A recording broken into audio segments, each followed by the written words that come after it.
হারাম সম্পর্ক থেকে জেনা হয়ে গেছে। নাসালুল্লাহ সালামাত ওয়াল আফিয়া, আল্লাহ হিদায়াত দান করুন। পরে ভুল বুঝতে পেরে হারাম সম্পর্ক থেকে বের হয়ে এসে তওবা করেছি, আল্লাহ খালেস তওবা করার তৌফিক দান করুন। কিন্তু স্বামীর হক নষ্ট হয়ে গেছে। আল্লাহর হক নষ্ট হয়নি, বাবা মার হক নষ্ট হয়নি, সবার হক নষ্ট করেছে, আল্লাহ হিদায়াত দান করুন।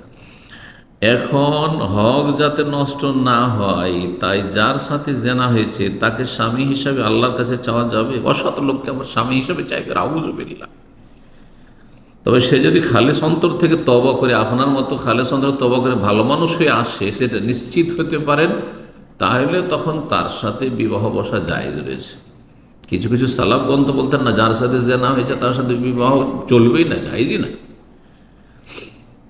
জেনা হয়েছে, নোংরামি হয়েছে, হ্যাঁ, অশ্লীলতা হয়েছে, হারাম কাজ হয়েছে, সে তার সাথে আপনার কিসের সম্পর্ক? কোনো সম্পর্ক নেই তার সাথে, বরং তার থেকে আরো দূরে থাকতে হবে, তার ফিতনায় পড়ার আরো বেশি সম্ভাবনা রয়েছে। স্বামী হিসাবে চাইতে হইলে শর্ত হচ্ছে যে সে ভালো মানুষ হয়েছে, যেমন আপনি ভালো মানুষ হয়েছেন। যদি দেখা যায় যে না তেমনটা নয়, তাহলে হারাম। ওয়াহুররিমা যালিকা আলাল মুমিনিন, সূরা নূরে আল্লাহ বলছেন, জানি লা ইয়ানকিহু ইল্লা জানিয়াতান আও মুশরিকা, জেনাকারী পুরুষ জেনাকারী বা মুশরিক কাফের মেয়েকে বিয়ে করবে, অসতীকে বিয়ে করবে। আর জানিয়াতু লা ইয়ানকিহু ইল্লা জানিন আও মুশরিক, জেনাকারিনী মহিলাকে ভালো মানুষ বিয়ে করবে না, হয় জেনাকারী বদ চরিত্রের পুরুষ বিয়ে করবে, না হয় মুশরিক কাফের বিয়ে করবে। ওয়াহুররিমা যালিকা আলাল মুমিনিন, মুমিনদের জন্য এগুলো হারাম করা হয়েছে। যে একটা তৈয়ব পাক পবিত্র মানুষ একটা খবিস বা খবিসাকে চয়ন করবে, জায়েজ নয় মোটে।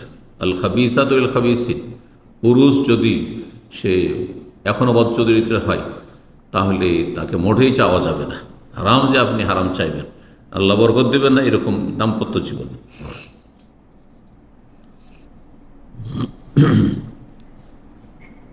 বলছেন যে বা তাকে যদি না পায় বিয়ে না করে থাকা যাবে। বিয়ে না করে থাকলে আবার গুনাহের আশঙ্কা রয়েছে। কেন বিয়ে না করে থাকবেন? কোনো ছেলেকে আমার অতীত বললে তো গ্রহণ করবেন না, অতীত বলা জরুরি নয়। তারও অতীত কালো থাকতে পারে, তার অতীত খারাপ থাকতে পারে, সে কি বলবে নাকি?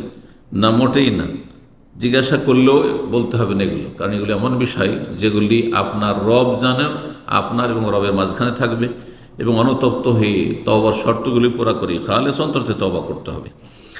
আবার না বললে তো ঠকানো হবে না, এগুলো বিষয় এমনটা নয় যে টাকা পয়সার ক্ষেত্রে যেমন ঠকানো রয়েছে। জি, আল্লাহ তো বলেছে যার হক নষ্ট করবে তার কাছে মাফ চাইতে হবে।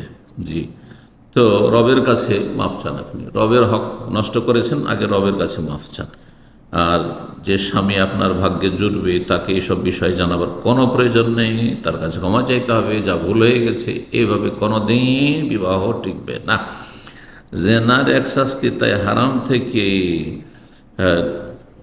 দূরে এসেছি, এখন হক নষ্টের জন্য বিধান কি? না, হক নষ্ট নয়, আল্লাহ সঠিক বুঝদান করুন, এবং আপনি দূরে এসেছেন তো ভালো করে দূরে আসেন। জি, আল্লাহ রাব্বুল আলামিন খালেস তওবা করার তৌফিক দান করুন, অসৎ লোকদের সংসর্গ থেকে অনেক দূরে রাখুন।